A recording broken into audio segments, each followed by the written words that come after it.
season for the ages. It was, I can say honestly, the team that I had the year before, the 04-05 team, was probably the best chance that I would have bet on to go to the state championship game. That was the kind of team they were. They could just plug it on. All of a sudden, they have a big burst, and they might go 15-2 run, a 12-0 run, and that's what made them so tough. They could score in bunches because of their ability to shoot the three and the fact that they pressed pretty much when they got off the bus. Talented. We had a lot of talent, and of course we had Juwan, of course. But we was talented, and we was, when it was game time, we was together. You know, everybody did their own thing. Like, we didn't have like a lot of people that did a lot of stuff outside of basketball, but when it was time for basketball, we went out and we did our thing. So going into the 05-06 year, I had three solid starters back with Ricky Dobbs, Juwan Jones, and Mark Harp, and a good cast of role players. As a basketball player, Ricky was a great shooter, great hustler. He wasn't a great ball handler, but he didn't have to handle the ball a lot. His main job was to hustle, run, spot up, shoot the ball, and he did that very well. Ricky Dobbs, he can shoot from anywhere also. He's very competitive if we're losing the game. Sometimes he'll just hit like 5 3-pointers in a row and win us a game. Ricky was a leader. He was was vocal. He always knew as far as how to speak to which, knowing his personnel, he would know how to talk to Mark, or he would know how to talk to Juwan. Even me, being under, he would always know how to, bring me up in the times when Joby would get to me. Shooter, funny. He kept everybody's spirits. Like, when we would go on road trips and stuff like that, he pulled practical jokes. I remember he had got me with one, but just an overall fun guy. Like, that's the guy you want to be around and follow every game. He's known as the mayor of Douglasville, and will probably one day, if he ever runs, I'll vote for him for president. He's just that kind of kid. A lot of us nicknamed him the mayor because he never met somebody he didn't know or like, and just always handshaking and hugging everybody in the world. So he was a very popular player. But I think with his teammates and everybody else, because he just never said, you very seldom heard a negative word come out of his mouth about anybody. It was just always positive. I've heard people speak on Juwan as probably like even some say he was like maybe the greatest player they've seen in high school with their own eyes. But me myself personally sit from a younger and right up under him standpoint. Like, I took a lot from watching Juwan because he made it seem effortless in a way. He was just so smooth. Like, he would do a move. It wasn't like he was moving fast, but he would blow by every defender, and it blew me away. So, and then he could shoot. There wasn't much Juwan couldn't do. He was a real good teammate. He wasn't like the superstar guy like this. Don't act like he's just better than everybody. As a basketball player, he was, and I made this statement several times since I've been here such a long time, I think he's probably the second best all-around player ever here, but I thought he was the best athlete and player because he had great hands, great quickness. He didn't have the greatest work ethic, which I think he would have been by far head and shoulders the best if he had a little bit better work ethic and better student. Just more focused on being a good person, student, basketball player. He was difficult to deal with from a coaching standpoint, I believe, because he let outside entities dictate how he was on the court. But to watch him grow as a player and in his surrounding, it was pretty good. But it was a lot of things that Juwan did on the court that helped us succeed. As a basketball player, Mark was strong, quick, pretty good hands. He didn't like using the backboard for some reason, and he missed a lot of easy shots for that reason. But I thought emotionally sometimes as a player he would lose it too easily. He'd get upset about something, might be about himself, might be somebody else, but he would lose his composure in a game quite often, and he'd have to come out of the game sometime when that happened. Mark Harp as a basketball player. So much potential. Sometimes let his attitude get the best of him. I think, Mark was a great athlete and a great basketball player, but I believe that he got in his own way a lot of times, and I don't think that he reached his fullest potential. because now that's to say because he was a great player, but he could have been a whole lot better if he didn't get in his own way with his attitude on the court and toward the coach. I feel like he certain things annoyed him, but on the court he was a great player. So some of his talents didn't get shown because he didn't have the ball as much, but he was a great player. He didn't get as much credit as he should have. Oh man, Mark was a beast. Especially going up against Chapel Hill, going up against Matt Herron. If he could have done that every night, he would have been unstoppable. But going up against Matt Herron, especially, you were gonna get it's possible to get 20 and 20 from Mark against Matt. The thing about Mark was when he wanted to dominate, he could take over any game he wanted to. Throw that man alive, he was going to get it. I don't care where it was.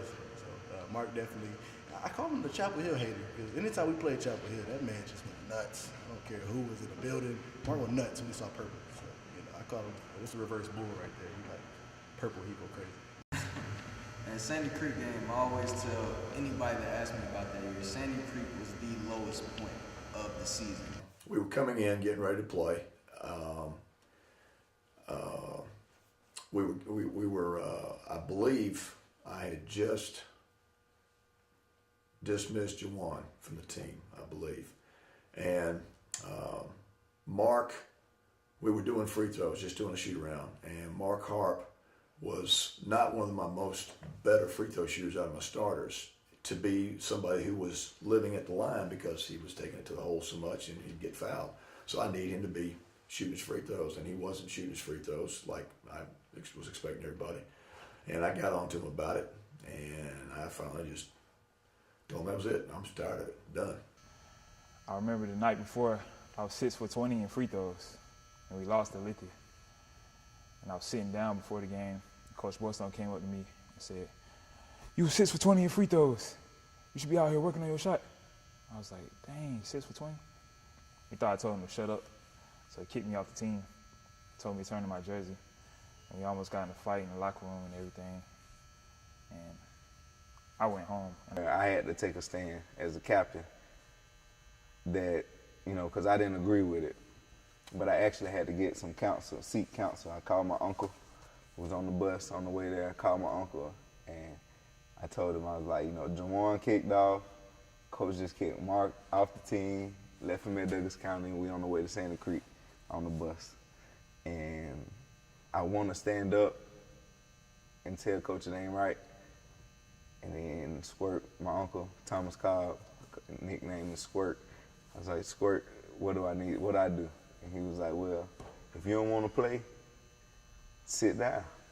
Tell him I said it. And I was like, all right. So I told him, my uncle said that I didn't have to play, and I don't agree with kicking Mark and Juwan off, so I'm not going to play. Coach Boystone didn't understand. Well, he was mad. He had Coach Forrest and Miss AJ, Coach AJ, come talk to me, try to get me to still play and see how crazy this was, but I had to take a stand for them because I didn't agree with it. And I feel like that right there, that moment, if I had a played and we won, and that would have showed Coach Boystone that he can do without Mark and Juwan.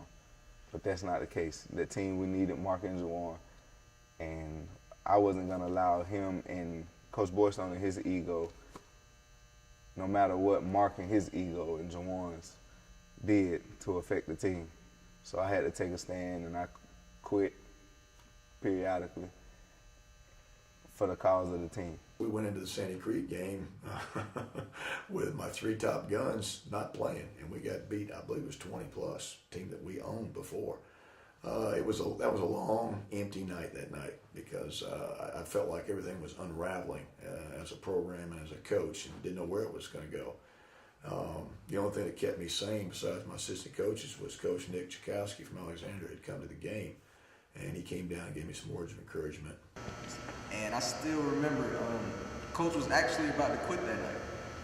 I think that was the first time I ever saw Coach Boystone actually cry, because he was thinking that he was the issue and everything was going badly because of him. And he actually cried that night. We went out and got drunk by like 20 to one of the, at the time, the worst team in the league, but they actually ended up going to state, which is a pretty funny story.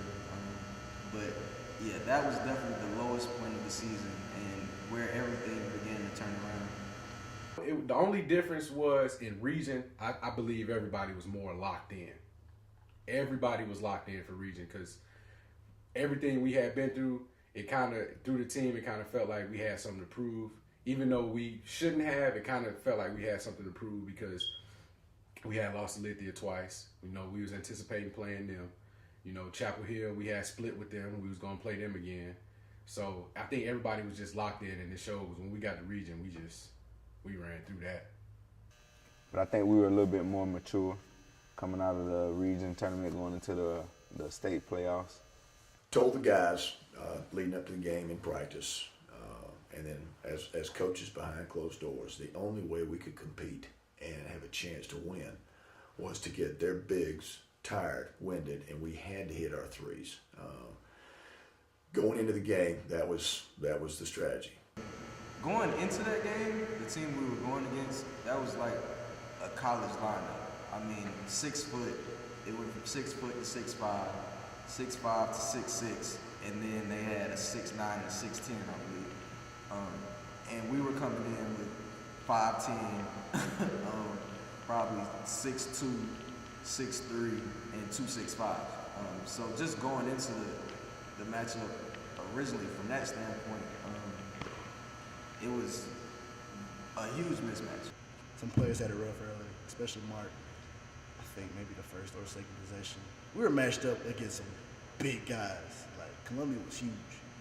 And Jeremy Price 6'10", Mark 6'6", 6'7", give or take an inch. First possession, Mark, we get the ball to Mark. You know, our go-to big man, he goes up. Right out the backboard. Mark Harps, no more. Nope, Mark, I think that demoralized him from the point on, because he's been doing it all season. That's been a layup for him. And the guy sends it off the backboard. That was a defining moment for Mark, but I think we still, even still, he was going hard. I just think that kind of, had a little discombobulated. So, Juwan got into some early foul trouble, man. And that really broke our spirits because it's like, all right, Mark ain't showing up. And now, Juwan is in foul trouble. He's on bench now. At this point, he's non-existent. He's on the floor. So now we got to get production from players like Ricky. You need more production from Ricky. We need more production from Chris, that we normally wouldn't get. So Chris played his heart out. And Pip did too. Pip played his heart out. And the game was close. I remember seeing 22-25, I think, at second quarter. Maybe halftime, whenever that was. But the game didn't break out to that crazy lead until late. And them guys had our number. They did their research. That game, I remember coming to my spot up and a guy was standing there waiting for me at my spot up. So I couldn't even imagine what the guys were going through the whole night. And I'm like, wait, I can't even stand where I'm supposed to be at because this guy's already there. It's like, man, it's just crazy there. And that matchup zone was very effective for Columbia. So, it was a tough, that last grace period was like 6 minutes or whatever. And you just watching the time tick down. And it's like, man, we just like, that was our season. That was supposed to be our ending. And then when the buzzer go off, we're looking and celebrating like that's supposed to be us. It's supposed to be Tiger, pride everywhere. Everybody even going nuts right now. And I feel horrible for the guys that actually put in all this effort all season. It was a hard feeling to swallow. And I felt for it, the seniors especially, because that could have been the perfect way to end your career, your high school career, to go off with a bang like that. But we still, for us to even get there was a great feeling. That's the thought we had to hold on to in order to even progress past that, because we could have just held on to that for the rest of our lives. I think, it was a learning experience for a lot of guys, coaches as well. But we were able to push through all the adversity on that season and was able to make history. we had nothing to hold our heads down because at the end of the day, out of all the high school teams in Georgia in Quad A, we were the only two playing still. So you can't ask for anything better than that.